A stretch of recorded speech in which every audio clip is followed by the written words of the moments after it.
16. 1, 3, 4. This doesn't mean much. Perhaps the answer lies inside that stepped pyramid. And this one is quite interesting. First of all, it's very obvious that this is a continuation of the last radio. This is what would happen if they don't step on that snare trap. And since Brock has a little bit of extra time to think about those carvings he saw before the eclipse, he realizes that they match the pictures on a tattoo. I'm not entirely sure what tattoo this is they're talking about. I mean, it could be Richthofen's or something else, I'm really not sure. But he says that it's a code, 16134. And that it doesn't mean much to him, but perhaps the answer lies within that stepped pyramid. And of course, to use this code, we once again have to go back in time, sending ourselves into an eclipse. Don't be daft, Dempsey. We finished the glyphs for them, so when they got here in the future, they were able to read them because we changed the past. So the past present, when we were, never actually happened with them, and... But after doing so, we can head on over to the Mud Temple and activate some of these panels. Input the code 16114. The only issue, of course, is that there's no numbers on these panels. The dials seem to have some sort of symbols on them, and I imagine that this is supposed to be the Vril language, most likely solved by a cipher back in the day. If you guys know, let me know down in the comment section, but what you see on your screen is that code, 16, 1, 3, and 4. And yet again, I hear a crystal rifle. And when inputted correctly, another crystal will appear above the Mud Temple. And once again, this unlocks another radio to listen to. We have made it inside the top of the temple. I can see an antechamber through a crack in the wall, but there is no way to get inside. It's completely enclosed. If we had a stick of dynamite, I could get us in there. Well, unless you brought some, I think we're not getting any further. I had some in my bag, but dropped it when we were attacked by that horde of zombies. And by the look of it out there, we're not going to be able to stroll around looking for it. So close to the answers. We need to get the hell out of here before it's too late. Brock and Gary have finally made it into the Step Temple, where Pack-a-Punch is. While they're there, they can see that there's some kind of antechamber through a crack on the wall, which, when playing the game, well, this is most certainly true, but with limited options for them, considering apparently Gary's stick of dynamite that he had brought with him, which, by the way, why would you bring a stick of dynamite on an adventure? Not exactly sure, but unfortunately Gary dropped that stick of dynamite while running away from the zombies. But of course, it's not just as easy as finding the bag of dynamite, is it? Zombies always has to make it harder.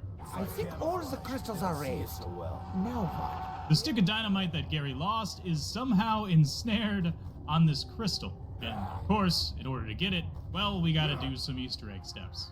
This one involves these gongs that you can see around the map, and you have to hit them. The crystal is resonating with joy! In order to resonate the crystals. But some of them... Mine! It sounds bad! Like Nikolai singing! Do this instead. So we gotta do this by process of elimination, finding the gongs that resonate with the crystals, and not using the ones that don't. And once this is done correctly, you'll see them glowing. They are all resonating. That would amplify the wavelength significantly. With what looks like the Treyarch symbol, actually.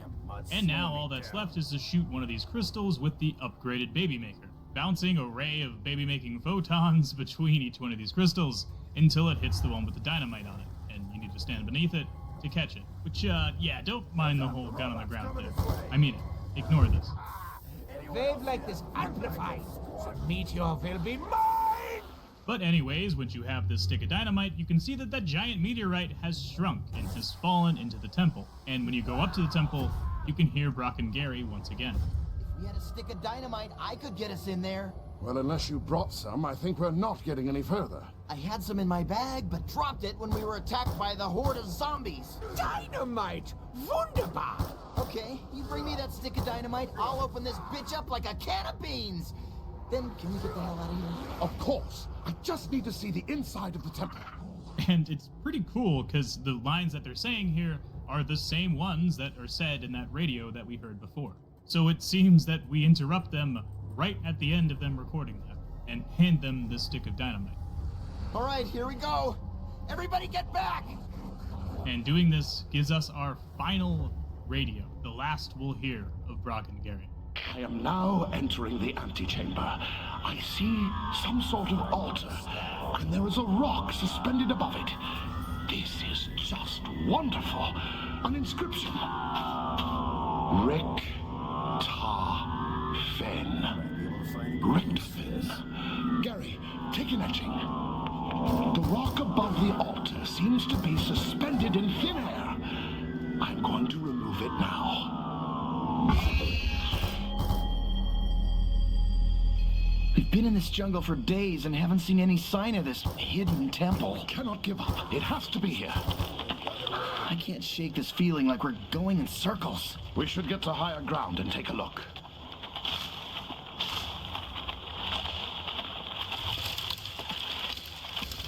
The heat and humidity is just excruciating.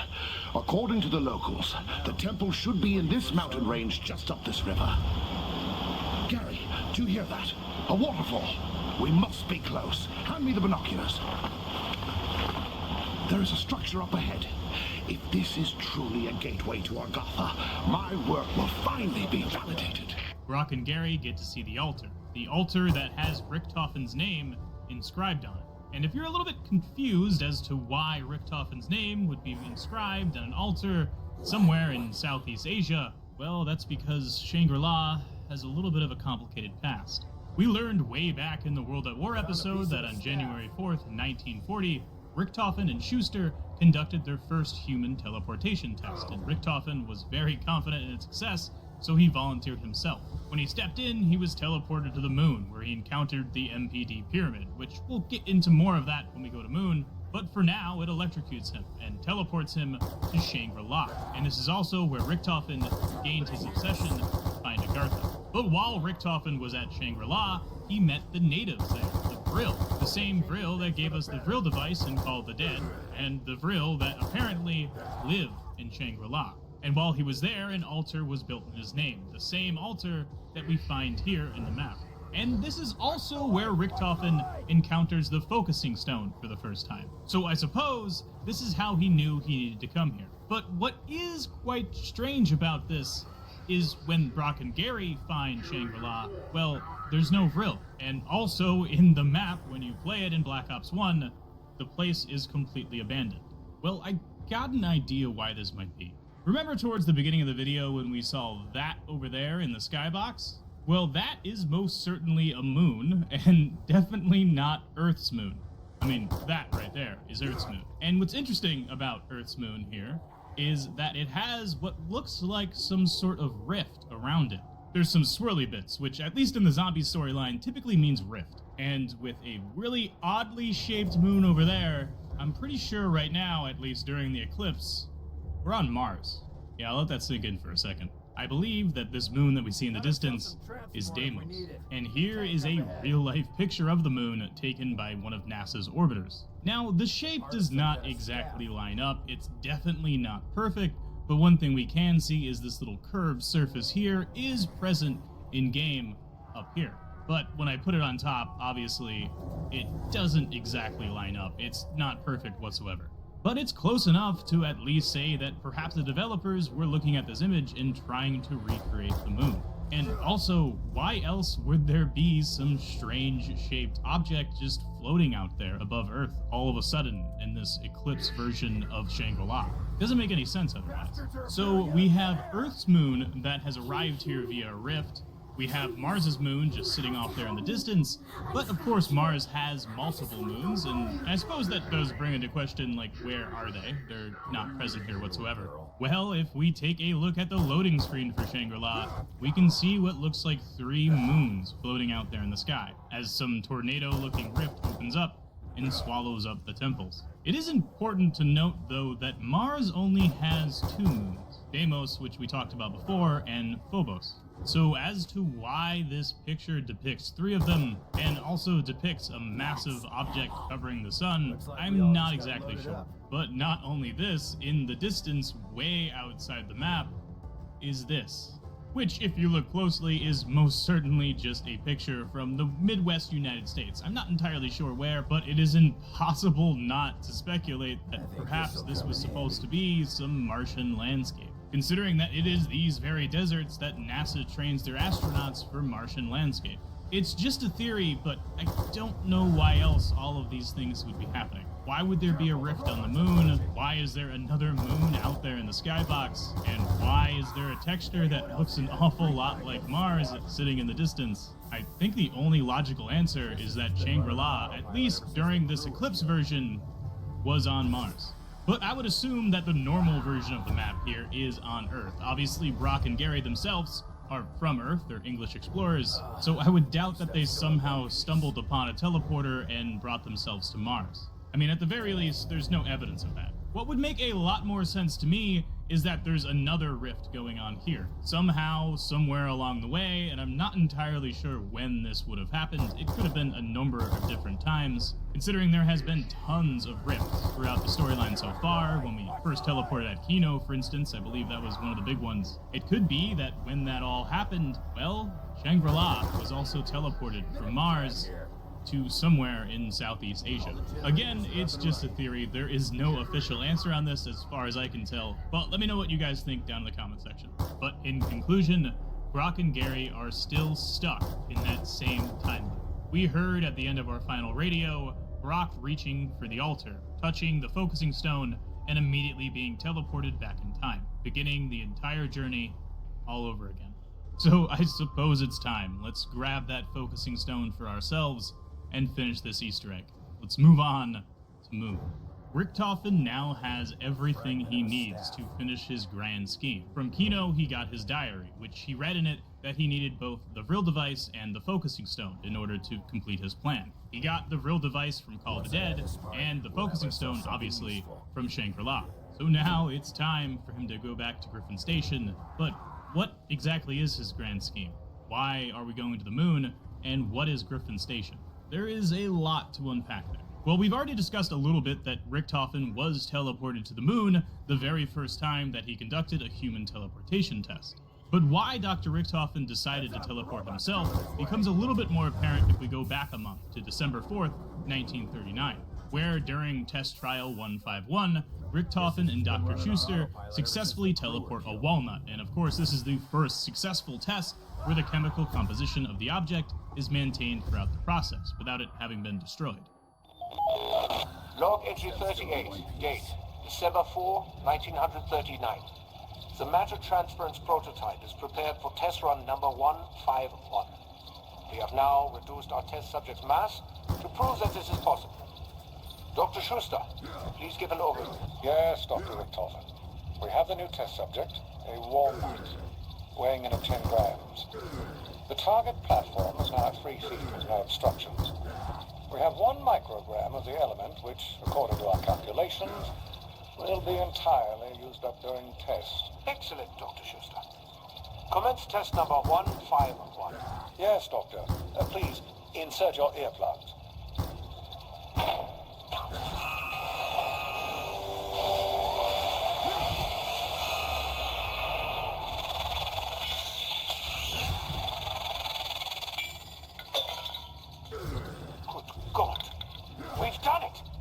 Powered up the prototype and have moved a walnut directly from the prototype device into the receiving device. It moved instantly.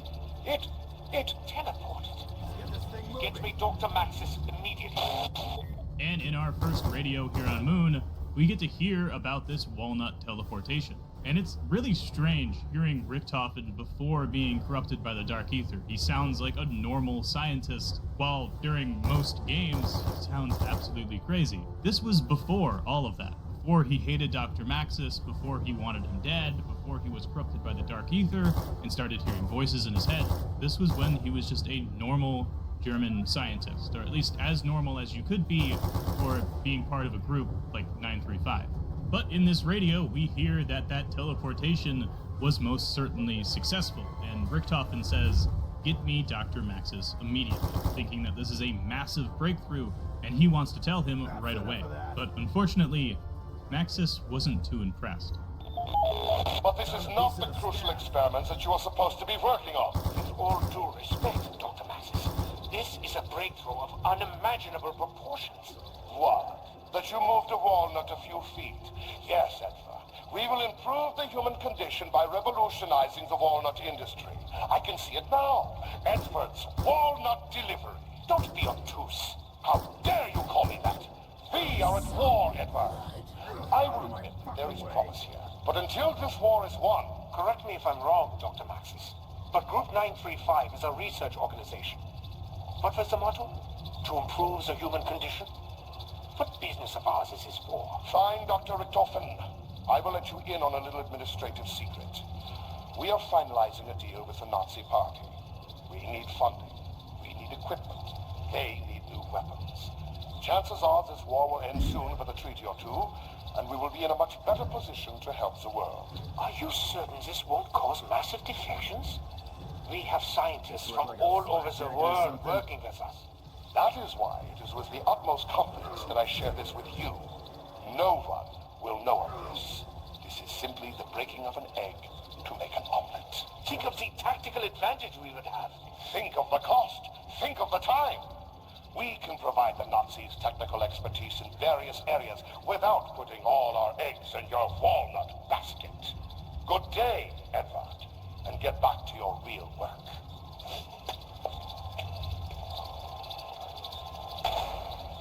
Bloody jerk. I think Dr. Maxis has lost his perspective. No matter. We'll do this on our own and publish the findings before he has a chance to. You're not suggesting that Dr. Maxis would steal this technology and perfect it without us, are you? I would by no means discourage that thought. Great scientists must stick together and achieve great science. And there it is. Dr. Maxis seems to be a little bit preoccupied with funding from the Nazi Party, which we learned in the original World at War episode that it was only a couple weeks ago when Maxis turned to the Reichstag for additional fundraising, and Germany agreed to the request, expressing their interest in weapons research, teleportation technology, and in particular, reanimating undead subjects.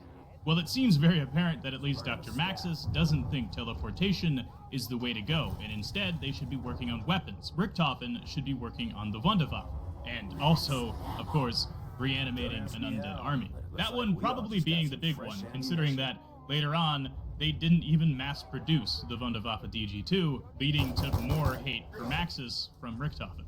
But anyways, Dr. Richtofen and Schuster decide to continue their teleportation experiments behind Maxis' back, leading to the first human teleportation test just a month later. And because of this burning need to prove that this teleportation device is important and will work, Richtofen volunteers himself as a test subject. Entry 42. Date, January 4, 1940. Dr. Schuster and I, despite mounting pressure from Dr. Maxis, have continued working on the matter transference prototype. We have made great strides in the last 30 days and are ready for our first human subject. If our calculations are correct, we will send a test subject, me, to the receptacle station sitting 30 yards away and behind a cinder block wall. Are you certain you want to do this, Dr. Richtofen? Nein, Dr. Schuster. But this must be done. Quickly, put in your earplugs and power up the machine.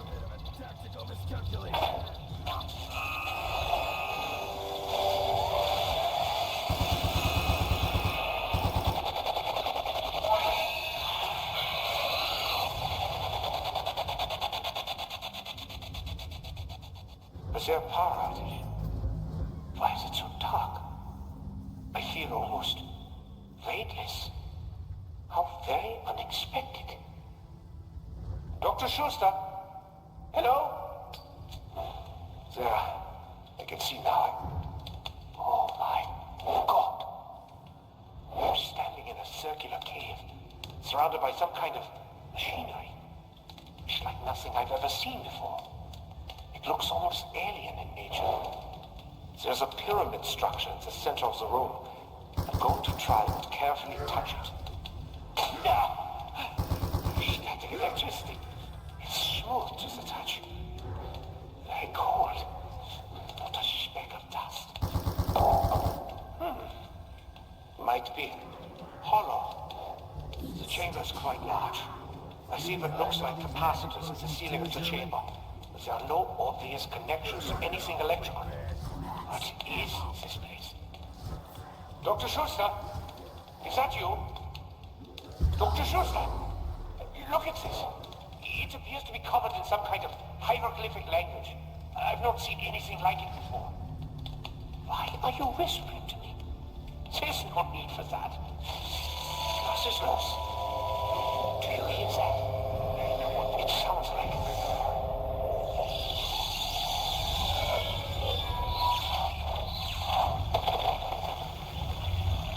My God! What happened? I seem to be in some kind of jungle. I can't be certain of where I am.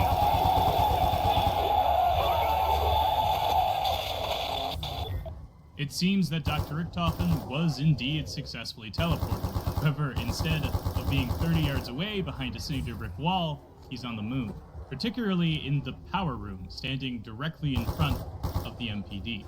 We can hear that where he is completely dark, and he feels weightless, considering that he's on the moon. That makes a lot of sense. What is quite strange is that he doesn't have any trouble breathing, and I'm not entirely sure why this would be.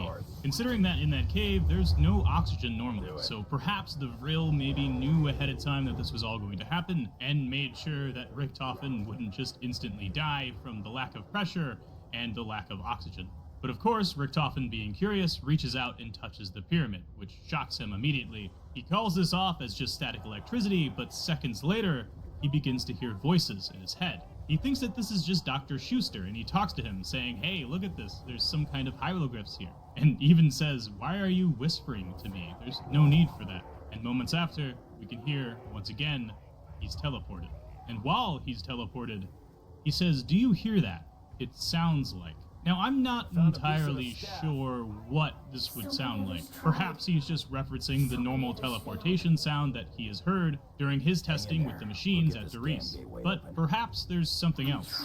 But after being teleported, he says, "My God, what happened? I seem to be in some kind of jungle."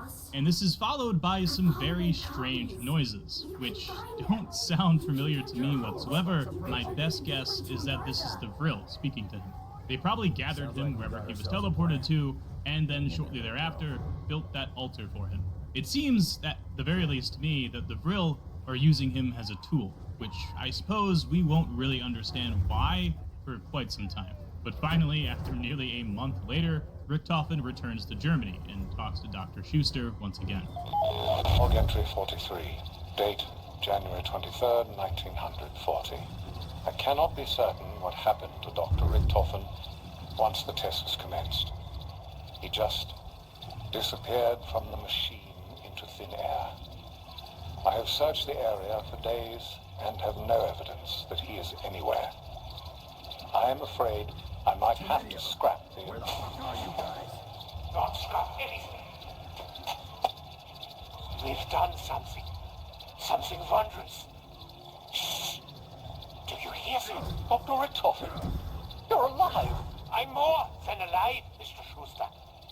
Is the device still intact? Yes, but what happened to you? Ah, something wonderful.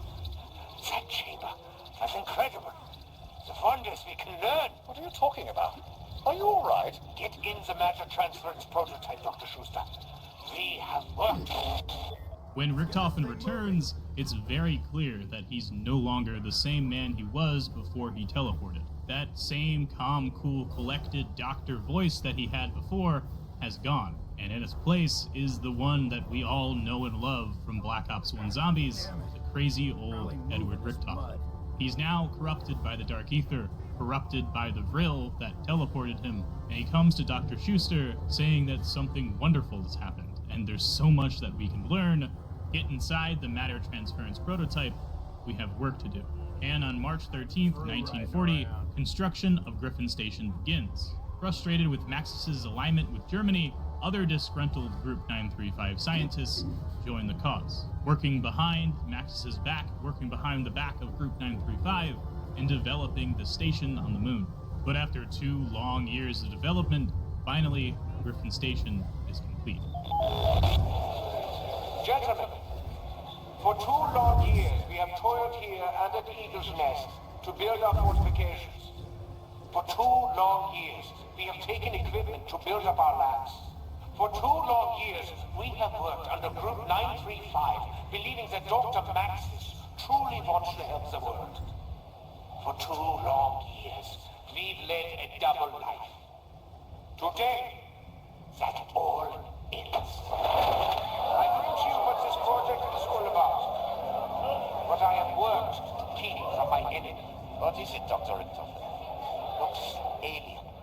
It is an ancient Vril machine. And you, Dr. Groff, are now the lead scientist here at Griffin Station. You will be the one to discover how it works. We first must discover what it does. Nein, Dr. Groff. I know what it does. It has a direct connection to another dimension. It is so preposterous. No more preposterous than teleporting all of this gear to the moon or to building Griffin Station. Is it? I suppose not. How do you know what it does? I have found many interesting real artifacts here. I have decoded some of their language. All signs point to this device being a stable gateway to the ether. Dr. Richtofen, I'm aware of a project being run by Dr. Maxis at Doris concerning Vril. As am I. I'm going back to my post at Group 935 to continue the charade. I will be finding out just how much information Dr. Maxis has on Vril. Once the machine is operational, I will enact my plan and return. Gentlemen, let the games begin. This is so loud!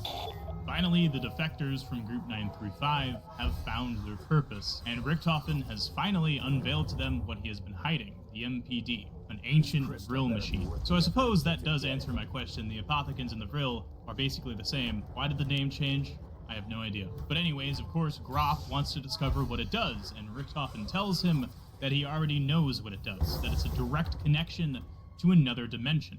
Now, I originally thought that this MPD teleported him to Mars, but I suppose it could be the case that it's just simply another dimension entirely.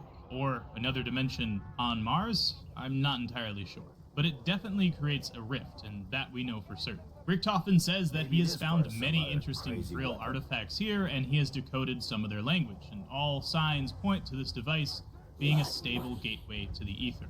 And on top of this, Dr. Schuster says that he's aware of a project being run by Dr. Maxis concerning the Vril, which I never knew about beforehand. Perhaps this is just about making the zombies, I'm not entirely sure. If you guys have an idea, again, please let me know down in the comment section. But Richtofen returns back to Group 935 to continue the charade, working with Dr. Maxis as if nothing has happened.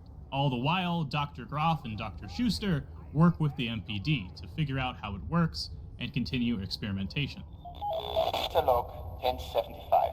Dr. Schuster and I have spent countless hours with the pyramid device in an attempt to understand how it functions. We have made little progress until now. Today, we uncovered what looks to be some kind of tank with a glass-like front. The glass itself seems... I've got you now, rat. Kill it, Schuster. See what you can Did you see that? Look, the capacitor is illuminated. The tank is filling. The machine. It seems to be activated. What did you do? I think we just discovered what powers this machine. And in our next log from Dr. Schuster, they find out what powers the MPD. They find what is the first soul box in Call of Duty Zombies. And funny enough, the first soul that goes into it was a dead rat, which hints at just how corrupted Richtofen is, because on July 20th, 1942, after finding out that souls charge the MPD, Richtofen begins sending soldiers and scientists to the moon to be sacrificed, and their souls are used to charge the MPD. He could have all along just used animals, just used rats if he wanted to, but instead, he used his own countrymen. Station, this is Eagle's Nest. Status update, over. Hello, Doctor. We have the shipment and are carrying out your orders. It's great work, Doctor. All in the name of science, Dr. Groff. Continue until the tanks are full. Yes, Doctor. May God have mercy on us all. Dr. Groff most certainly does not seem thrilled about this work, calling it grim, and capping off this audio reel saying, "May God have mercy on us all." Now, I'm really not sure why it took 3 years for this to happen, but on October 12th, 1945, Groff radios Richtofen to inform him that the device has been powered up and is awaiting the conduit. Richtofen says he will proceed with Operation SHIELD and dispose of Maxis and Samantha. Eagle's Nest, this is Griffin Station. We have an update. Over. Dr. Cross, have you made any progress? Yes, Doctor. The machine is ready and awaiting the conduit. Very good. I will proceed with Operation Shield and join you shortly. Security Protocol 935. Yes. I will dispose of Dr. Maxis and that little brat personally. Do not touch anything. I imagine that this conduit is supposed to be Dr. Richtofen himself. He wanted to step inside of that ether pyramid. But, as we know, Richtofen also wants to dispose of Dr. Maxis and Samantha. Something that he really did not need to do in order to complete his work with the MPD. But, of course, he did it anyway. And on October 13th, 1945, Maxis and Richtofen performed teleportation test trials on test subjects 3, 4, and 5. All of them fail, including test 5, where Maxis uses Fluffy. I suppose all of these test trials are failing with Richtofen's assistance. Considering that he has figured out how to teleport, it seems that he's stopping Maxis from being able to do so. But when Fluffy is teleported, Samantha sees it and runs into the teleporter as well. And in trying to stop her, Maxis chases after her. Richtofen seals them both inside the test chamber and teleports all 3 of them. I really do not understand this course of action whatsoever. Like, it really doesn't make sense to me that he would teleport Maxis and Samantha to the moon. But he did. Samantha is teleported to the moon while Groff and Schuster are working on the MPD, and what you hear next is what followed. Mr. Schuster, report. The tanks are full and the shields are down. The machine is humming nicely. Good. And what of the shipment? Most are buried outside of the base. The live ones we've sent back to Kustova Postum. Excellent. There's nothing left but to wait for Dr. Richtofen's return. Perhaps this is a good time to work on my low-gravity putting in the biodome. Yes, a little leisure time. Intruder detected. Receiving bay. This is not a Security, report. This is not a Can you repeat? She's coming right for them. Get her! Get back here! Hey, do not let her! Damn it! Dr. Schuster, find a way to get her out of the pyramid. I will contact Edmund. Let him know there has been an incident. It seems that Samantha has run herself into the MPD. Being the conduit that Richtofen wanted to be, she enters the pyramid. At this point, at least so far, we don't know what happened to Dr. Maxis, where he was teleported, considering he wasn't following closely behind Samantha. It seems that perhaps they were a little bit dislocated. But of course, Dr. Groff immediately contacted Edward to let him know that there's been an incident. How did she end up there? No matter. I know what must be done. In the meantime, see if you can find Dr. Maxis. Perhaps he can talk some sense into her. Did you not deal with him already? Yes. But if the child ended up there, then Maxis must be somewhere too. Find him. How do you propose? Dr. Cross, I cannot do everything for you. I leave this in your capable hands. There is much to be done. Yes, Doctor. Oh, and Cross? Yes. I keep an eye out for an evil-looking dog while you're at it. And when Dr. Richtofen comes to meet Groff, there's quite an interesting exchange of words. First of all, it is Dr. Richtofen's plan to find Maxis and use him to coax Samantha out of the MPD. But not only this, Richtofen says, I'd keep an eye out for an evil-looking dog. That evil-looking dog being Fluffy, Samantha's dog, or of course the hellhounds that we know from many zombies maps. But thankfully, we don't have to wait. It doesn't take long for Dr. Groff to find Maxis. I hope this works. Schuster, power it up.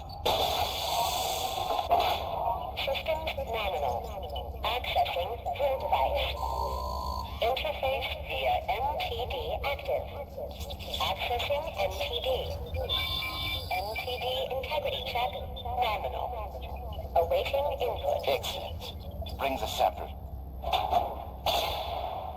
Analyzing MPD. Creating profile. Profile created. Excellent. Now, scan for target. Yes, Doctor. Target located. Bring him here immediately.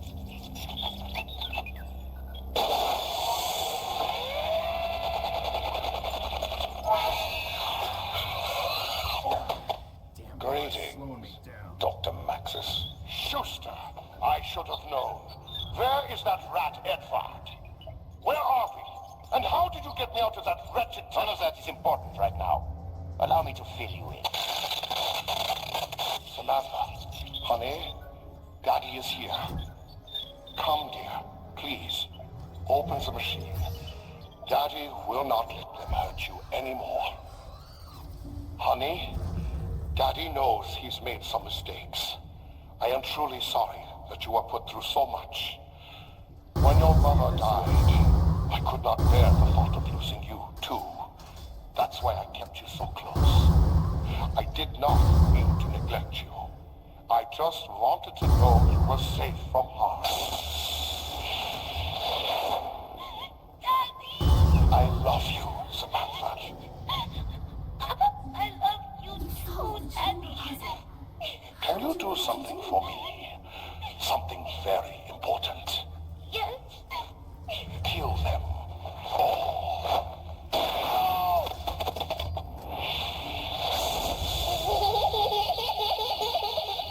We are doomed. And with this audio reel, there is a lot to unpack here. First of all, we learned that the Vril device is needed to interface with the MPD. It's not exactly apparent why we need it, but we certainly do need it in order to change souls that the MPD is interacting with. In order for Richtofen to switch with Samantha, the Vril device is needed. Groff says bring the sample, which I'm not entirely sure what that is. Perhaps the Vril device, I don't know. But a profile is created by the computer. And the computer also scans for a target, which I assume is Dr. Maxis, because shortly thereafter, he's able to be teleported. Maxis arrives at Griffin Station, most likely for the first time, after being inside of some wretched tunnel. Now I have no idea where this tunnel could be, perhaps somewhere underneath Griffin Station, or just in the ether somewhere. But Groff immediately says none of that is important, just allow me to fill you in. Most likely telling Dr. Maxis all about Griffin Station, all about the MPD, or at least the things that he needed to know, and that Samantha was trapped inside of there, trying to get him to get Samantha out.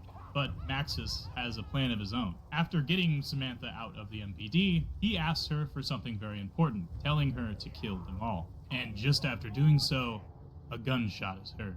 This gunshot is Maxis killing himself, which I definitely never knew back in the day. I always thought it was Maxis shooting somebody else, but I guess I was wrong, and apparently it's actually him shooting himself and merging with the technology there at the station. So I guess he didn't actually commit suicide, considering he still lives on inside of the computer, but I guess we'll get to that in just a bit. But this brings us to October 13th, 1945, where Samantha unleashes the undead on the base, having control of the undead army that Maxis has always wanted. And this begins the story starting at Shinonuma, where Richtofen takes Ultimus and begins his journey towards his grand scheme, ending here at Moon with the goal of swapping bodies with Samantha, that's in the MPD. He got the Vril device, and he got the focusing stone, and now it's time to take his throne.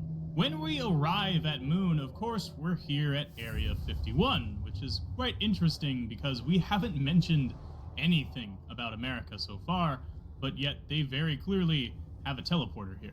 Well, we did discuss a couple episodes ago what happened after Group 935 was disbanded and World War II ended. Both the Soviet Union and the United States shared research facilities and sort of divvied them up between the two, a lot like they did with the land of Germany in real life after World War II. Well, it turns out that all the way back in June 14th, 1937, the United States government discovered deposits of Element 115 themselves at Groom Lake, Nevada. So although Germany has had a head start on this development, the United States did get their hand into the circle all the way back in 1937. And of course, this drove them to create a base there, Area 51. Kind of a cool alteration to the conspiracy theories about Area 51 in real life, that apparently it's this Element 115 that created Area 51. We don't know a ton about what happened at the Groom Lake facility, but we do know that on May 12, 1955, the United States government transferred a number of Element 115 experiments to the Groom Lake facility. So this sort of becomes their main base of operations. But fast forwarding all the way past the events of 5, in an effort to avoid another undead outbreak, the United States government created the Broken Arrow program, establishing several facilities across the country, and the Groom Lake program is folded into Broken Arrow. This sort of sets us up to learn more in the future But at the very least, we know at this point that Area 51, the Groom Lake program, is controlled by this Broken Arrow program now. But since then, obviously, some things have gone horribly wrong. Because when we arrive there, the place is completely overrun by zombies. Now, I imagine that the reason for this is because Samantha knows that Richtofen and Ultimus are going to arrive at Area 51. So, shortly thereafter, she unleashes the undead, hoping that they won't be able to make it to the teleporter in time. And that would also explain why the zombies at Area 51 are able to turn from round 1 zombies to whatever they are when they start running at you. But of course, all of this does explain why there's a teleporter here and why Area 51 itself exists. But one thing I suppose we don't know is why the teleporter teleports you to the moon. Although I guess if you use a little bit of real-life lore, it sort of makes sense. The United States, after all, was the first country to arrive and put boots on the ground on the moon. So it would make sense that in the zombie storyline, they were also the ones to discover Griffin Station, and therefore use their teleportation experiments, the things that they've gotten from various Group 935 research stations, to allow teleportation between their main base of operations on Earth, being Groom Lake, and Griffin Station on the moon. But after Ultimus makes it through the teleporter, of course, they arrive at Griffin Station without oxygen and a dire need for a spacesuit. But thankfully, of course, there's one right in front of them. Nein! Er! When the final Good steps for are taken, Georgia! the gateway to Agartha will open. There's more to PES do. active. Welcome to Griffin Station. Artificial gravity and life support systems are offline. It's almost over. Just do what I do and try not to die. And again, this sort of brings about the plot hole of why Richtofen didn't need this when he was teleported there. I guess we'll never know if there's a reason for that. Perhaps they were on that moon that we saw on Shangri-La, the one that had a rift in it. And we've come a long way, and what a crazy thing to have as a zombies map. This DLC was absolutely amazing back in the day, and I cannot wait to finish this off. I suppose this is a good time to take a sip of the coffee, because of course, I have my coffee with me this morning, and I hope wherever you are, whatever time you're watching this, you're enjoying yourself, because learning the lore of these maps that I never cared to learn back in the day has really changed my perspective on them. There is so much that I never knew, especially about Shangri-La and also about Moon here as well. There's a lot that goes on in these radios, and a lot that's sort of hidden behind these Easter egg steps that you wouldn't really realize unless you spent hours trying to learn about it. So I hope you guys are enjoying this so far, and if you are, consider leaving a like down below. It helps me out a ton, and of course, make sure you're subscribed. But without further ado, let's start this Easter egg. Starting off, of course, with a little game of Simon Says. Integrity check complete. Main systems online. Performing internal routine check. Ah, good. You guys didn't screw up. It seems that this game of Simon Says is some sort of integrity check. It doesn't really make a lot of sense why that is, but it's something that they programmed here. Perhaps maybe to make sure that a computer couldn't turn on the systems, and instead it has to be a physical human out there pressing buttons. But I'm really not entirely sure. I guess there doesn't really need to be an answer anyway. But with all systems online, now it's time to hack the laboratory. Security system activated. Access denied. How can you not recognize me? It's me! Richtofen does have a good point there. He's a very recognizable character. But to do this, of course, we hack the security panel using the hacker device. Security system history files accessed. And we're on a timer, set to go find other things to hack around the area. My mad hacksaw skill is only eclipsed by my mad scientist skills. And it's very close. System files accessed. Security override files accessed. Excellent. Although we could have just entered the master password.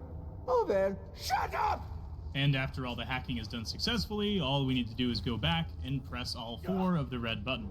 The main thing that this seems to have changed is this right here. It has now come out of the pyramid a little bit, almost like it's ready to accept the Vril device. But of course, we're not quite there yet. First, we need to move the Vril sphere, which I guess is the thing that is supposed to contain the focusing stone in a bit. I am not entirely sure.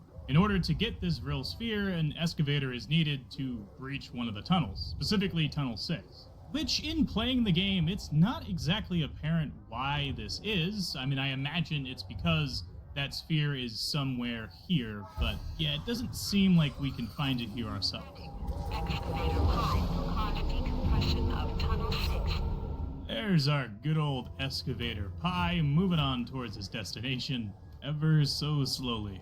It is quite cool being able to float out here and see this little path that it has, and just how disorganized the textures are out here. But then again, I suppose you don't really get to see any of this very well, so it sort of makes sense that the developers wouldn't spend too much time on it. Massive decompression in Tunnel 6. PEF required. Okay, so it's actually not here ahead of time, or at least during this whole excavating situation. Doesn't seem to be there yet, so I suppose first I gotta turn the thing off. Just go ahead and hack the excavator. Oh, did you see that? Excavator pi. Control restored. Well, there it is. Yeah, my best guess is it just spawns out of thin air, but perhaps if you had another person here waiting, you could maybe see it fall from the ceiling. I don't know. Thankfully, though, this next step is rather simple. All we have to do is follow this ball around, knifing it if it gets stuck along its journey. But eventually, it'll get itself stuck on top of this satellite dish, which if we get a nice up-close view of it, it's quite literally right on the tip. And to get it down, we need the wave gun to shoot it, which I suppose it's probably time to talk about this map's wonder weapon, the wave gun. Or I guess the zap gun, if you have it in dual wield. As far as I can tell, the Chronorium doesn't have any details on this, and I haven't been able to find any information as far as who made this gun or why it exists. It seems like the Thunder Gun and the Ray Gun are pretty much the only ones, at least so far in the storyline, that are well known. But one thing that is clear, at least, that it is powered by microwaves. Or supposedly. And although it's maybe not the most obvious thing in the world, considering this is not what microwave would do, the code name for the gun is called the microwave gun. Thankfully, they've shortened that to wave gun in the actual game. But it makes sure enemies swell up and pop right in front of you. Certainly one of the more cartoony guns that we've had so far. But then again, I guess so is the Baby Maker. Pretty strange gun too. It seems at least on its surface man-made for the most part. I mean, it's kind of hard to tell, but it has knobs on it, and it has things on it that definitely seem very man-made-esque. But whether it was made by those scientists that left Group 935 to work with Richthofen, or if it was made by the Americans after they took over the base, I really don't know. But either way, our next step is to use it, shooting at the satellite dish, knocking the ball off, and having it continue its journey. Why can't we just pick this up? Yeah, why can't we just pick this up? That's a very good point, Richthofen. Very good point. But finally, after chasing it around the entire facility, it makes its way to the pyramid and finds its little slot to fall in. And as a result, one of those tubes, which we have to fill with souls, comes out of the ground. I suppose this also means that finding this sphere is what led to the discovery of the first soul box by Groff and Schuster. And of course, what we do next is exactly what they did, fill them up with souls. But before we do, I suppose it's probably important to note that if we no-clip inside of the pyramid, there is nothing inside of here. It's completely hollow. And underneath it as well, there's no, hidden chamber, and there's no Samantha. Although you can see the other tubes just chilling down here. But when we pull the switch, it opens, revealing Samantha, holding her teddy bear. Even as someone who didn't really follow the storyline, I remember how impactful this was back in the day, because even from World at War, Samantha was this hidden character, where you heard her voice, but you never saw her. You had no idea who she was. And of course, over time, the community pieced these things together and figured out that it was Max's daughter, but here she is, finally. You could actually see her in game. And something that is kind of cool, once it's opened up, the sides of the pyramid are here under the ground, and you can actually see them extending quite far and just creating a very weird sort of structure. But after the pyramid is opened up, now we need to charge the Vril device in order to be able to switch souls with Samantha. But apparently the only way to do that is with this computer here at spawn, and unfortunately it's a little bit broken. We need two things to be able to do this: some plates that are hexagon in shape, perhaps made by the Vril maybe, and some wire as well to connect it. To get the plates, we need the Gersh device to teleport them to the moon. And thankfully, they're just sitting right over here on the shelf, inside of Area 51 next to the teleport. Good. The plate I was looking for.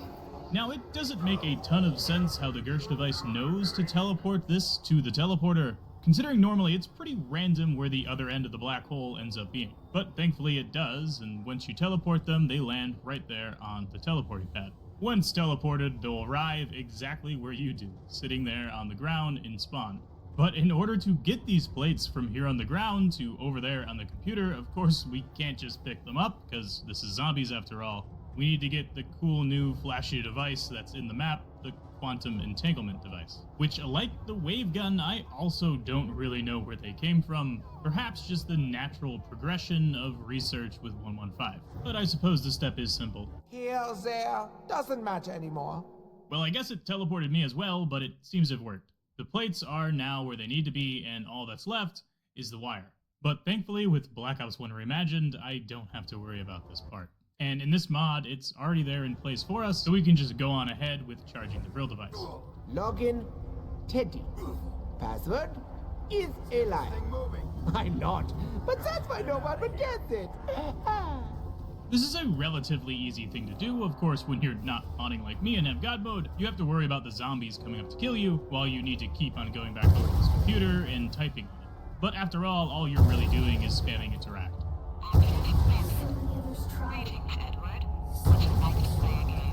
What is it with Groth's obsession with this American women? All they do is play games. No matter. Time to charge up the Casimir mechanism. Carry the one. The first thing that Richtofen says is it's time to power up the Casimir mechanism, which is pretty interesting at the very least, considering the Casimir mechanism played a very big role in Ascension. I'm not sure if this is a different Casimir mechanism. It would kind of make sense if it was. But I suppose there's also the off chance that what we did in Ascension, repairing the Casimir mechanism, perhaps was needed in order to be able to do this step of the Easter egg. And after typing on the computer a little bit more... Access granted. Switching relay to sector 115. Access denied, Richtofen. What is happening? Scanning for hacksaws. Maxis talks back to us. It seems somehow he is stuck inside the computer. He's still alive after committing suicide in front of Groff and Schuster. I gotta say, back when I first did this Easter egg, I didn't think any of that happened. I didn't know that Maxis killed himself, and I certainly didn't think that he was just part of this machine, that his consciousness was somehow now electronic. I thought this was the alive Maxis talking back to us, somewhere else maybe on Griffin Station, or otherwise. But looking back now, it doesn't make a lot of sense that that would have been the case, and finally being able to put it all together is really awesome. I know what you are up to, and I will not allow you to succeed. You should never have kept the DG2 from production. You should never have tried to steal the plant for the MTD. Stop the madness, Edvard. We were supposed to help the human condition, not destroy it. Indeed. And now you are dead. And your little girl is going to be next. She is the source of madness, not I. This next voice line is pretty interesting. It covers a few of the things we've already talked about this episode, with Richtofen hating Maxis for not mass-producing the DG2, and even Maxis trying to steal plans for the MTD, the matter transference device, or teleportation. And he even states it blatantly, that Maxis is dead, even though he's talking to him, so it's a little bit of a paradox. But he says that now it's time for your little girl too. She is the source of madness, which of course is a little bit twisted, considering all of this wouldn't have happened if Richtofen didn't try to kill Maxis and Samantha. He would have been the person in the MPD, and he certainly would have been the source of madness. But nevertheless, of course, he shifts the blame. But with a few more button presses... She is just a little girl, Edvard. She doesn't even know what she's doing. And delete. Goodbye, Dr. Maxis. Security override active. We delete Dr. Maxis, and coincidentally, charge the brill device. Just like with the previous step of opening up the pyramid, now all 4 of these, I suppose, soul boxes have risen out of the ground. And just like with that step, we need to fill each one of them with 25 souls. You will never succeed in this, Edward. The Blacklists will swallow your pride. Something far more terrible than you lies here. And while we're doing this, it doesn't seem like Samantha is too happy about it. I'll destroy you for what you've done to that. Saying even that something far worse than you lies here. Perhaps hinting at the Shadow Man, maybe, way before his conception. Edward, you will tremble in fear. I'll select you apart and expose your rotten innards so you will be judged for what you have become. I think the creepiest part about this is that it's still just a little girl there, and she doesn't react whatsoever while she's talking to you. It's just a disembodied voice. Your tears will taste so sweet when you beg for your miserable life. A very evil disembodied voice.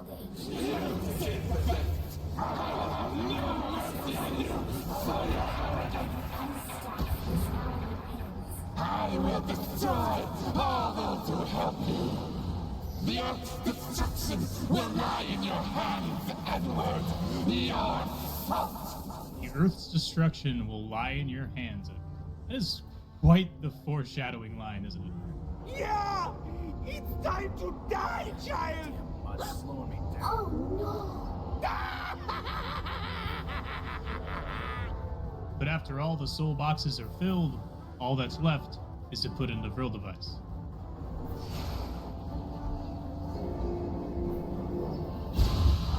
Daddy! Make him stop!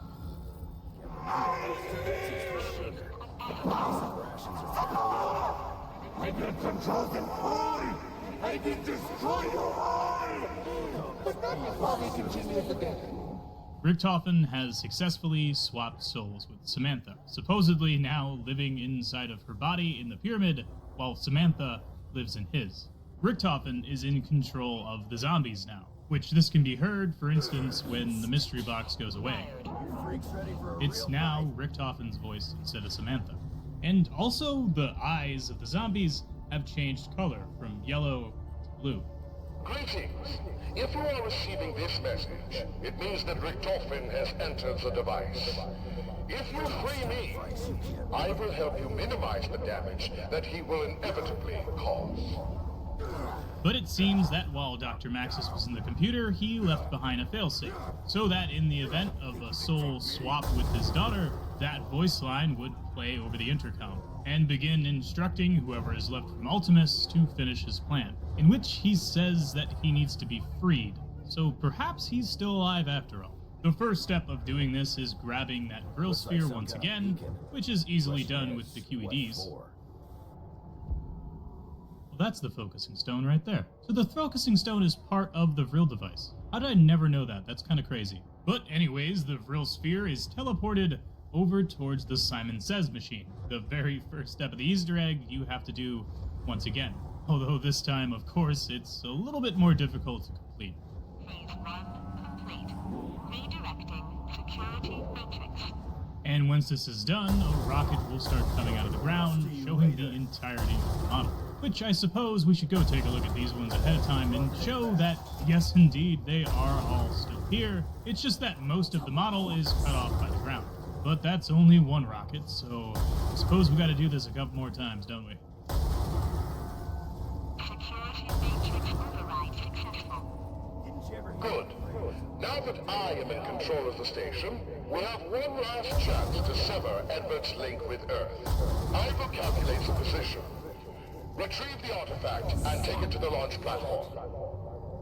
Maxis says over the intercom that he is now in control of the station. It seems that Maxis has escaped whatever Richtofen did to try and delete him. He says he's now in control of the station, which, although this could be pre-recorded, it doesn't sound like it. And he says that we need to go retrieve the device that I already retrieved with the QED. But once again, we need a Gersh device to teleport it.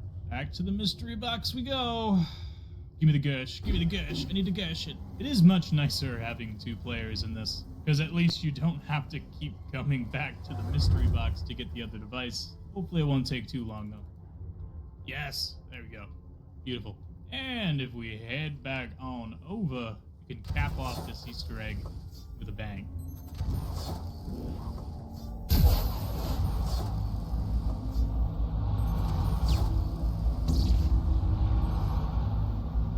I have finished the calculations. Launch protocol initiated. Launch in 5, 4, 3, 2, 1. There they go, sailing away to Earth. 3 massive nuclear warheads. 30 seconds to impact. Don't see how a soda pop And can after help me those carry 30 more seconds, finally, they make impact.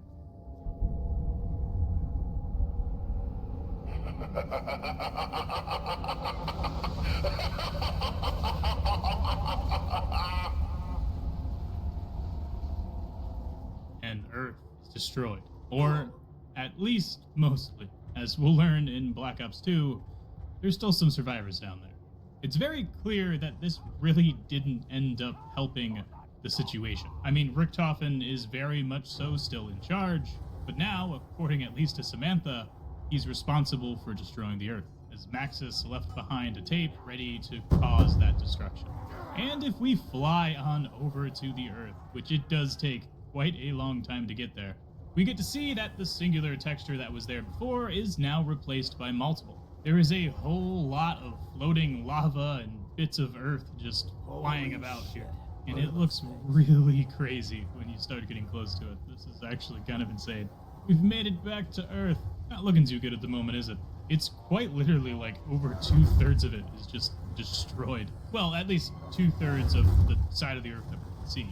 And what's also really cool about this is some of these textures have animation, like they float about a bit as well, sort of making the effect believable, even though when we get up close to these textures, it kind of just looks like blood. It definitely doesn't look like pieces of the Earth. But nevertheless, I do think they did a pretty good job. And of course, in-game, after blowing up the Earth, you can go back to Area 51 to pack a punch and continue playing the game as normal. And it is really cool to get to see this while using no-clip, although nothing really has changed all that much. It seems to be pretty much just a filter that's applied to the lighting and causes these effects. In fact, for those of you who don't know, you can actually fly all the way back to Area 51 from the moon. And when it pops into existence, you can play there like normal round-based zombies. And you can see here, after the Easter egg is done, those effects have gone away. It looks completely normal as it did before, except for the fact that above us is the Earth, destroyed, sitting there against the skybox. So there we go. Earth is destroyed, and Richtofen is now in control of the zombies. According to the Chronorium, this apparently severs Richtofen's connection with the Ether, and I think this is because those missiles destroyed 3 MPDs that are on Earth, or at the very least similar structures that have a whole bunch of power. Those were the coordinates that Maxis had to look for, and their destruction is how only 3 missiles were able to fracture the Earth almost completely. I mean, nukes are pretty powerful, but not that powerful. But I suppose this leaves to question what happens to the remaining 4 characters, the rest of Ultimus and Samantha. They're just on the moon now. Well, of course, Ultimus has been fighting this whole time, and they've gotten pretty good at killing zombies, so it could be feasible that they could survive on the moon as long as they have supplies to eat and drink. Which I would imagine, in needing to work on the moon, the United States had built up a pretty large supply of resources. But their final fate, we won't get to learn for a long time. Nevertheless, I hope you all have enjoyed. This was a ton of fun to make, and definitely my longest video by far. If you enjoyed it, leave a like down below. It helps me out a ton, and of course, make sure you're subscribed so you can come back for more. There is a lot more lore to learn, and I am thrilled to get to it all. If you want to watch more of my content, you can click one of the videos on your screen right now, but if not, I'll catch you guys in the next one. Stay awesome, and peace out. Hello everyone, and welcome to Learning Lore.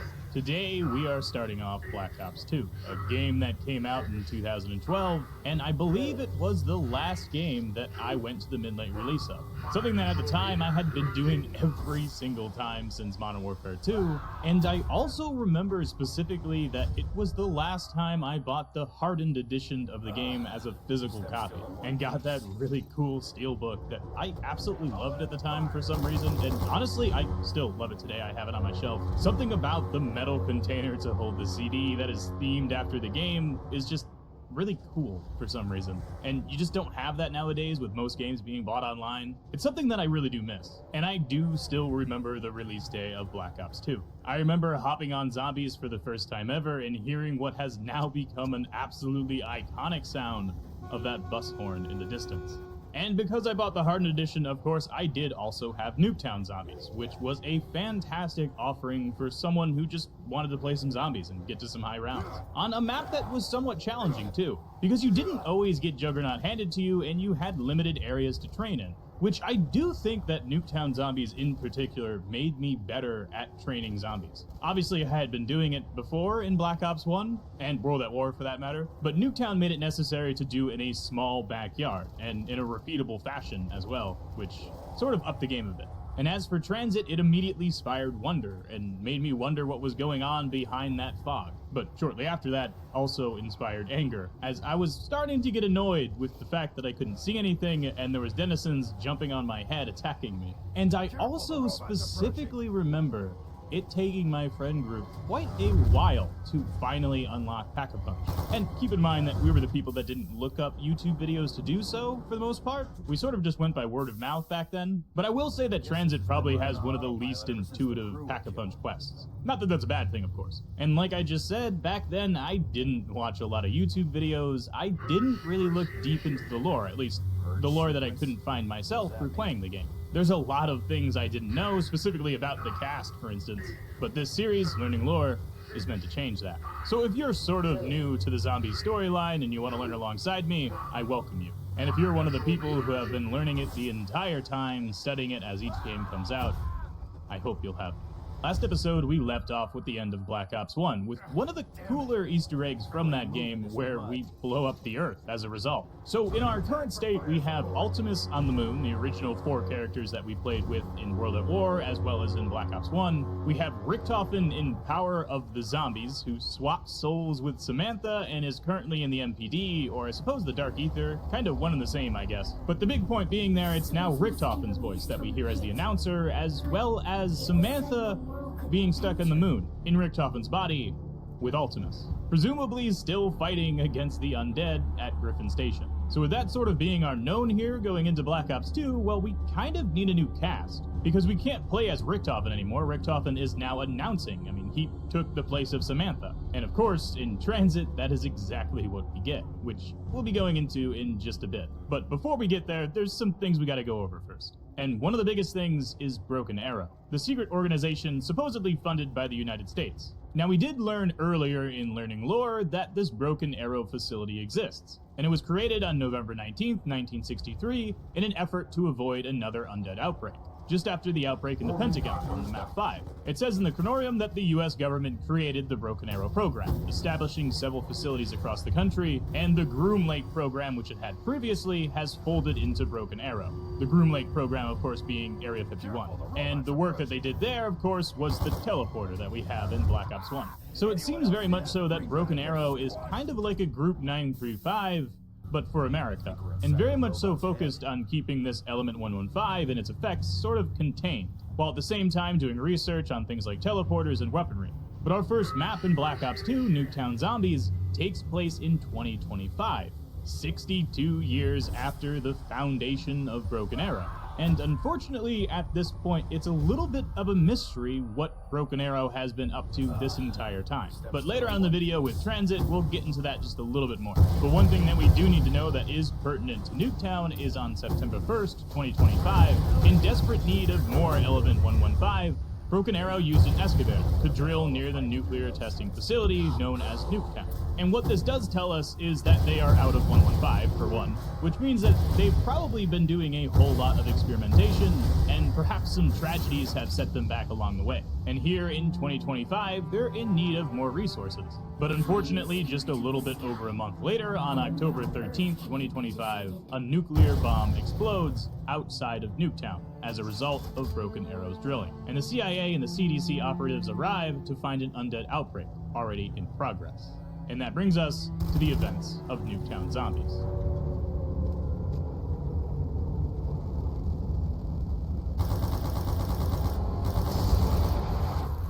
The first question, of course, I have upon entering Nuketown is, where are we? I mean, obviously a nuclear testing facility, but exactly where? Upon arriving in Nuketown, it's immediately obvious that we're no longer Ultimus, for one. And of course, as I just said, we're actually the CDC, arriving here at this Nuketown facility right after a nuclear blast, which you can see a massive crater just outside the map, so that checks out pretty good. But where exactly is this crater? Well, it's obvious, of course, that we're in a desert, and the United States historically has done a lot of nuclear testing in Nevada. And not to mention, Area 51, a place that we did play in Moon, is also located in the Nevada desert, not too far away from where they did the nuclear testing. So, of course, it's in Nevada, but what's a little bit more interesting is it seems to be based off of a specific crater that actually exists in real life. I mean, just take a look at this picture and tell me that it's not. It seems very obvious to me that this is Nuketown. Or I guess that Nuketown would be somewhere right here where my cursor is? I'm not exactly sure, but the Sedan crater was caused by a shallow underground nuclear test conducted in Area 10 of the Yucca Flat at the Nevada National Security Site on July 6, 1962. This, of course, being a long time before the events of Nuketown Zombies.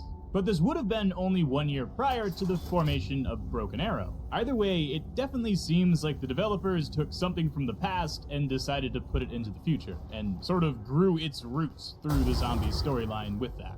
Which I never knew that this crater exists, and seeing it right now, I mean, it's really hard to say that the crater in Nuketown Zombies isn't based off of this one. So we know the characters that we're playing as, the CDC and the CIA, and we know where we are as well, somewhere in the Nevada desert, most likely somewhere around here at the Sedan crater. Which, by the way, if you zoom on in and you look just to the east, that's Area 51. So we are very close to that facility as well. But the one thing that we haven't addressed yet is when are we? Because like I said, Nuketown Zombies takes place in 2025. And what else takes place in 2025? The Black Ops 1 Zombies map, Moon. Now, Nuketown Zombies does not have a main Easter egg quest. Essentially, you're just the CIA and the CDC arriving at this facility that's overrun with zombies. And I guess your goal is to try and kill all the zombies and survive? And perhaps try and retake back this Broken Arrow facility that has now been overrun. But even though there is a lack of an Easter egg, there still is a storyline to Nuketown Zombies, for the most part, as it's happening the exact same time as the events on Moon. So when you arrive there on round 1, it is before those missiles came in and struck the Earth. And as you play through your game of zombies, you start to hear some sound cues that give you some hints at this. The first one being the honking of a transit bus, which we'll get to that in a minute, because here, just in Nuketown Zombies in this world, we don't really know what that means yet, other than the fact that there's a bus in the distance. And it probably is a bus that belongs to the facility, so we could assume, at least, that people are leaving this area after this nuke went off. But other than that little Easter egg, there are more that are just scattered around, that play randomly throughout your game of zombies, and this is the first one of those. I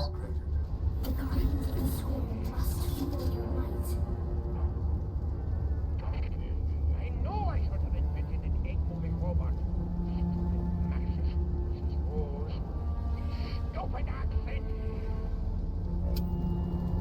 In this radio, if you would call it that, because it's not exactly a radio, it just plays randomly in your ears, we can hear Richtofen saying that he should have invented an egg-moving robot, Stupid Maxis, with his rules and stupid accent. And if that sounded familiar to you the first time that you heard that, well, that's because, of course, you played the Black Ops 1 Moon Easter egg. And this is a voice line of Richtofen during that Easter egg that he says while you're moving the Vril sphere around, knifing it throughout the Griffin Station facility. So immediately upon hearing this tells us two things. One, which I've already said, that Nuketown Zombies takes place at the same time as Moon, but two, that the Easter egg is happening right now as you're playing. Specifically, it sounds like Ultimus is in the middle of part 1 of the Easter egg. They've already done Simon Says, they've already hacked the lab, and right now they're moving the Vril sphere from Tunnel 6 all the way down to the MPD. But as you play through some more rounds, of course, you'll get yet another voice line. Login. Edit. Password? I know, but that's why no one was guessing. This one, yet again, featuring Edward Richtofen. One in which he said, towards the end of part 2 of the Moon Easter egg. After getting the curved wire and using the Gersha Vice and QEDs to get those 2 panels from Area 51, it seems Ultimus at this point has charged the real device, and Richtofen is currently typing into the computer to go delete Maxis and complete his grand scheme. And shortly after this voice line, we get yet another one. What's the matter?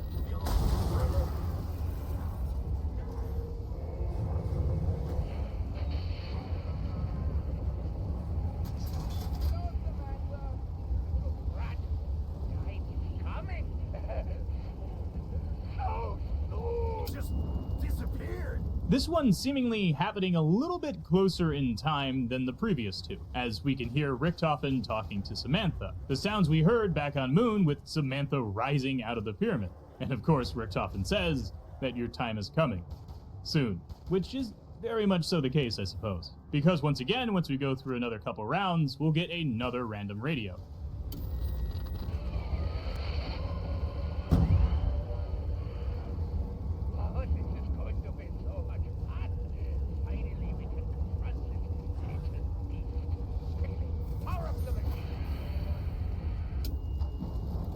And just like all the other ones, another voice line from Richtofen. And in this one, we can hear him put the real device in the MPD, saying that it's going to be so much fun, and he can finally confront this little beast. And the voice line's cut off, but he says quickly, power up the machine. So once we hear this, we know that Ultimus is doing the final step of Richtofen's grand scheme. The one where the soul boxes rise out of the corners of the pyramid, and you have to kill 25 zombies at each one, charging it up in order for Richtofen to swap souls with Samantha. And finally, at the end of round 24, because apparently this entire process only took 24 rounds for Nuketown zombies, which I would probably say are quicker rounds than Moon zombies, but anyway, I digress. At the end of round 24, we hear this.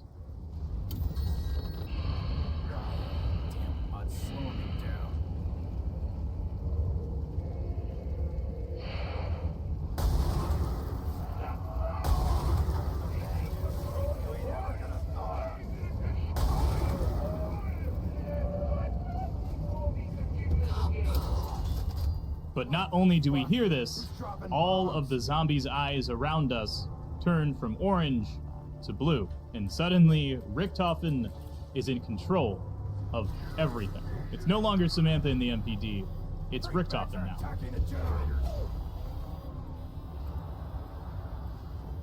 The announcer has changed to Richtofen, the eyes are blue, and the game is continuing.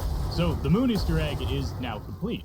Or at least Richtofen's grand scheme is complete, as of course we know there are some final steps that you can do for Maxis that end in you launching missiles at Earth and blowing up what seems like half of it. We did just get an answer to how long the Moon Easter egg was supposed to take, 25 rounds essentially.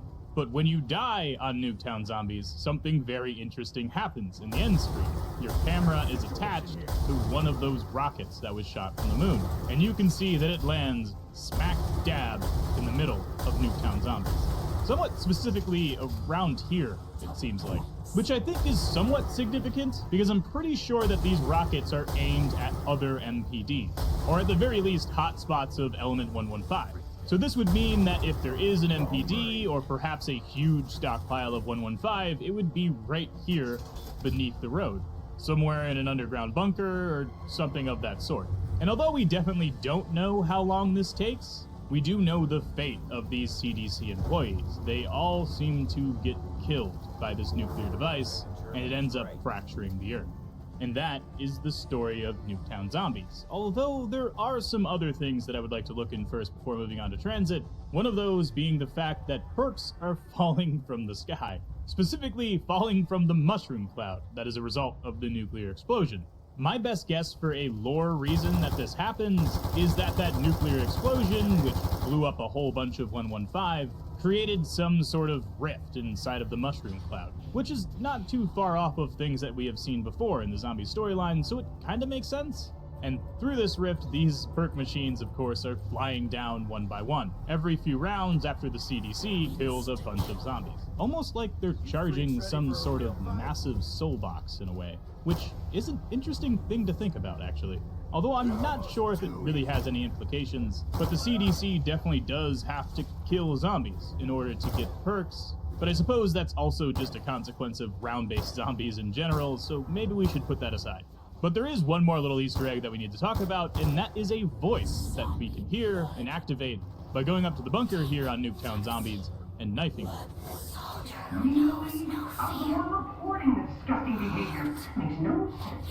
Some quotes, which if you've played Black Ops 2, you'll be very familiar with, of course. This is Marlton Johnson, the playable character in Transit, Die Rise, and Buried, who seems to be here, inside of the bunker, on Nuketown. But as for exactly who he is and what he's doing here, well, we're gonna have to go to Transit to figure that out. So in wrapping up Nuketown, the Earth is now destroyed, as a result, I suppose, of the Moon Easter egg, but we get to witness it firsthand here. The CDC went there to clean up a mess that they had after a nuclear blast that was an underground explosion, just like the Sedan crater, and then they all were killed by another nuclear blast from a missile that launched from Moon. And as a result of this, of course, the Earth is fractured, and multiple rifts are now occurring all over Earth, as there's a bunch of 115 up in the air, so things like those perks flying out of the sky from the mushroom cloud are now happening in different locations, near wherever those missiles seem to have landed. But that is a story that we'll be adding to throughout the entirety of Black Ops 2, so finally, it's time to go to Transit.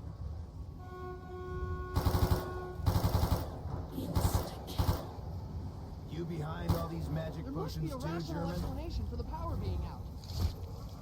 Moving on to Transit here, we finally get to talk more about Broken Arrow, as they will be very significant here for this map and its Easter egg. If we head on back in time, back to that creation of the Broken Arrow program, shortly after it in 1973, Broken Arrow recovered a shard of Element 115 from Division 9, the Japanese Group 935, if you will. A shard, of course, that Broken Arrow does extensive research on. And among these people that are working at Broken Arrow is a man by the name of Russman, someone who will end up working there for years, being exposed to Element 115 the entire time, a lot like Richtofen was in the World at War storyline. But by 1983, Broken Arrow begins live animal experimentations with the shard, creating something called BIOS, which I don't think we'll be getting a lot of information on until later on in the zombie storyline and other maps that we get to. But for right now, we need to know that a containment breach happened involving this BIOS experiment at one of the Broken Arrow facilities. And Russman, one of the workers at Broken Arrow, is able to escape alive, one of the few people that do so. But even though this is the case, Broken Arrow is still very much so in full form, and they're still doing research throughout the early 21st century. And we have entries here in the Canorium where on April 10th, 2023, Broken Arrow created the Denizens, which are the annoying monkey-like things that jump on your back and scratch your face in transit, and on July 8th, 2025, Broken Arrow accidentally created Avogadro, which is the main boss of Transit, and has a lot to do with the Easter egg, so we'll get to him in just a bit. But during this time, presumably, Russman is still working for Broken Arrow. I mean, there's no reason that he wouldn't be. I mean, other than the fact that he almost died, but in playing Transit and listening to his voice lines, it doesn't seem like that's a huge concern for him. But after the events of Nuketown on November 5th, 2025, Broken Arrow is disbanded after the primary facility is lost in a fire. The primary facility, I assume, is Nuketown, although I'm not entirely sure here, but that's what it seems like for sure. But the important part of it is that Russman no longer works for Broken Arrow at this point because Broken Arrow no longer exists. And after over 40 years of working with them and having been exposed to Element 115 the entire time, Russman, well, he's having a little bit of a mental issue, and his mind is quite broken, suffering from the usual symptoms of 115 exposure, short-term memory loss, psychosis, delusion, and paranoia. But being the survivor that he is, he begins to wander the Earth during this apocalyptic scenario where a whole lot of it has been destroyed. Now, something that I think is important to note, even though I don't think we would have learned this until a future Zombies map, is that due to these explosions that have happened in various places containing a whole lot of Element 115, the infectious contaminants have gone airborne, according to the CDC, whose director is advising caution regarding any allies showing signs of short-term memory loss, psychosis, delusion, and paranoia. So this tells us that although Broken Arrow is now disbanded, the United States government definitely still exists, and the CDC obviously does as well. Although there's a lot there that we just don't know yet, and we just won't until a future Learning Lore episode. But Transit does give us a bunch of radios. Radios that talk about some things that went on before the events of Transit, so it's time to introduce those now. The first one being a rather long message from a man named Jackass Flats. Hello. This is Jackass Flats calling any human community within broadcasting distance. We're located at standard map coordinates 37 degrees, 07 north, 116 degrees, 03 west. This is a warning to anyone contacted by a group of mysterious voices. Several of our party began to hear the voices, and their competing instructions and incompatible demands drove a wedge down the center of the camp. Half of the camp is carrying out the demands of only through electronic. This voice is a big, long, and its ultimate goals unclear. The other voice cannot be heard by humans who have not on the law. Madness this way lies. Neither of these instruction sets will understand. Those of us who have not chosen a side have been hunted by both sides, seeking to force us to assist them. Look out, look out!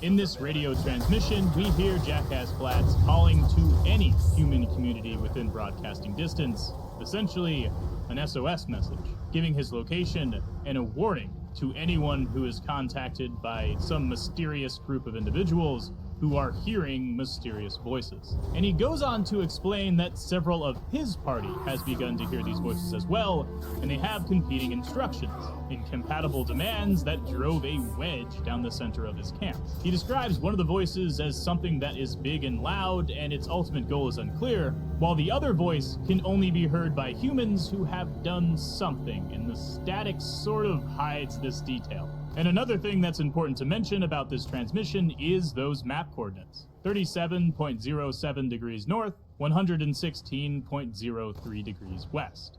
And with the help of Google Maps, where are these coordinates located? Well, just to the south of the Sedan crater.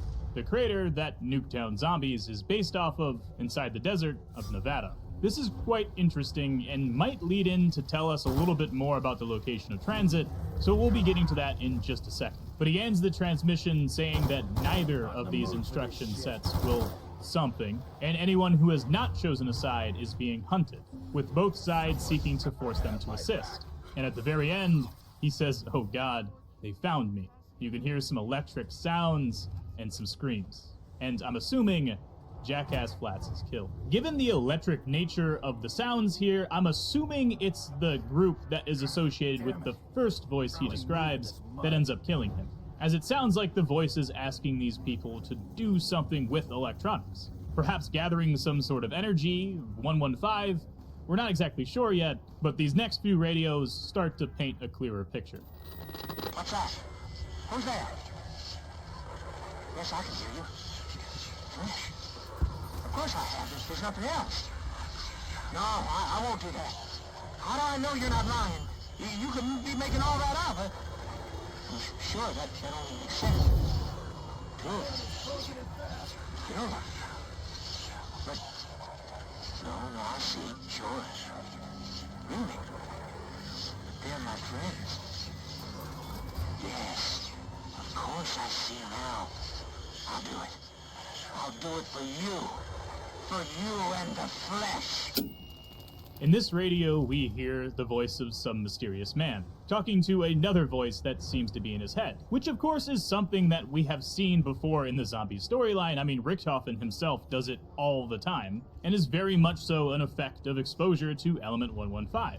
However, this guy says that he's going to kill somebody for the voice in his head and the flesh, a group of people we have not heard about until now. However, it is pretty safe to assume that this is one of the groups that we heard about in the first radio, and that the voice that he's hearing in his head is most likely the second voice that can only be heard by a specific group of humans that have done some sort of madness.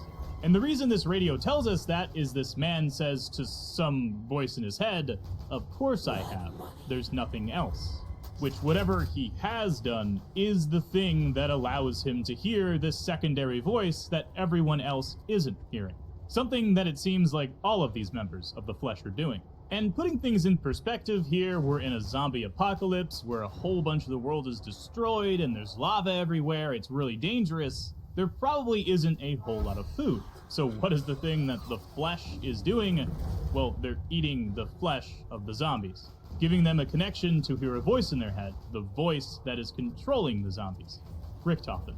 And if we consult their Chronorium, we can see that on March 27th, 2027, a society of survivors who eat the undead is formed, and they are called the Flesh.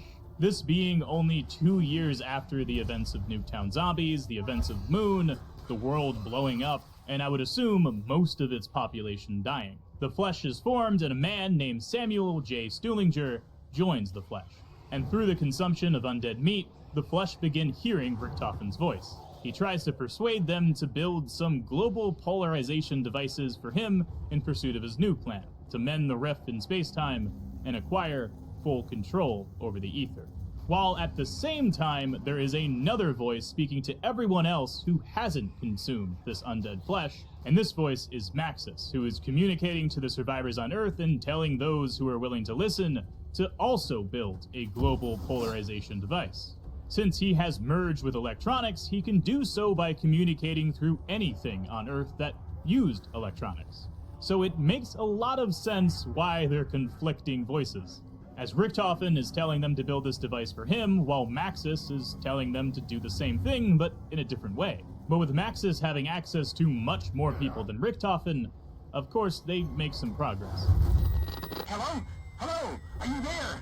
We have activated the spire as you instructed, but the shamblers are swarming our location, and we can't hold out against their superior numbers for long without aid. Hello? Please, come in. It is vital that you instruct us on that... Some progress, but ultimately fail. As we can hear, some man has constructed the spire, however, they're being swarmed by zombies. And while being swarmed, it seems that Maxis just left them hanging, as if constructing the spire is the only thing he really needed this group here for. And it seems that Maxis just sort of let them die. Not that he could really do a ton about it, as Richtofen is the person in control of these zombies that are killing them. And of course, Richtofen is trying to spoil Maxis' plan, so it sort of all makes sense that that's happening. But we have definitely learned now that the spire has been constructed, according to Maxis' plan. And with this next radio, we can see that his followers are definitely starting to doubt him. You think you're so smart, huh? You think you can manipulate everybody into doing what you want, but we know the truth. Are you calculating works and you sinister agents? You mean to destroy this planet and kill us all? We're not gonna help. No way, no how. So yeah, you keep talking. But no one's gonna hear you because we're destroying everything. Everything electronic, starting with this evil radio box thing. In this transmission, we hear that his followers have destroyed everything electronic, starting with an evil radio box thing. And I just want to give props to the voice actor here, because this is just a hidden little Easter egg on the map, but the voice acting here is 10 out of 10, man. Like, that's kind of insane. But anyways, it seems that Max's followers are getting a little bit tired of hearing his voice, and are starting to see through him a little bit, thinking that he actually has a plan to destroy the planet and kill them all. So I guess Maxis needs the help of someone else to come along and remake everything, put together his precious spire so that he can complete his goals, which are currently still somewhat unclear. Although with the ending of Moon and knowing what we know about Maxis and Samantha, it would make sense that that is his primary goal. Reuniting with her somehow, even though he is just some soul inside of electronics, and she is stuck on the moon, inside of Richtofen's body. He seems to have some kind of plan on how to do so. But there is one more radio that we haven't heard yet, and this one is a little confusing to me. Voice! Come in, unidentified electronic voice. We've been attempting to activate your spire as instructed, members began hearing the other voice you warned us about. He turned on the rest of us and shot one member of our crew and wounded another before we restrained him. Hello? Hello? Damn this thing! Why doesn't it answer when we call it? Hello? Don't ask me how. First of all, we hear that this group, that is most likely hearing Max's voice as well, is attempting to construct that spire also. And one of the members has begun hearing the other voice, the voice of Richtofen, and has turned on them, shooting one of the members, killing him, and wounding another. And once again, Maxis isn't responding to them. For me, there's really two things that this radio could be about. One, this could be the same group that we were just hearing, and the person that was hearing Richtofen and turned on them was a member of the Flesh, which we just heard in a previous radio as well, saying that he would kill one of his friends for the voice in his head and for the Flesh. But there is a second theory I have here, and I'm not sure if it's really important at all, and it has to do with this person's accent. It is very clear to me that this person is Indian. So it very well might be the case that this transmission is actually from India.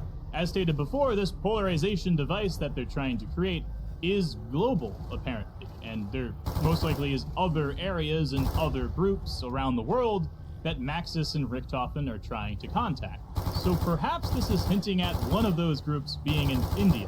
And you might say immediately, well, this doesn't make any sense. It's a radio transmissions don't go between countries like that. But in transit, instead of radios, we're using a television. And it is very possible that Maxis has taken over some kind of massive television broadcasting facility, and now has the ability to broadcast these radio transmissions worldwide. I'm not sure if there's really any importance here other than that this could be hinting at the global nature of these polarization devices, but we never do get a map that's set in India, so it also at the same time doesn't really make a lot of sense. Let me know what you guys think down in the comments section here, because this one is a little bit confusing to me, and I haven't been able to find any answers online yet, so I'd love to hear what you guys have to say. But if we head on back to the Canorium on August 15th, 2029, a broadcast is sent out confirming the fall of the Flesh and Maxis' followers. With each group hearing the voice of Richtofen or Maxis, a battle breaks out between them, and as they fight, a zombie horde moved in and destroyed all who remained. Stuhlinger, being one of the members of the Flesh, is one of the few to escape, and Richtofen and Maxis are left with no one to communicate with. But that is it for the radios here on Transit, and they answer a lot of questions and certainly set up the story here for what is about to happen on the map, but they also leave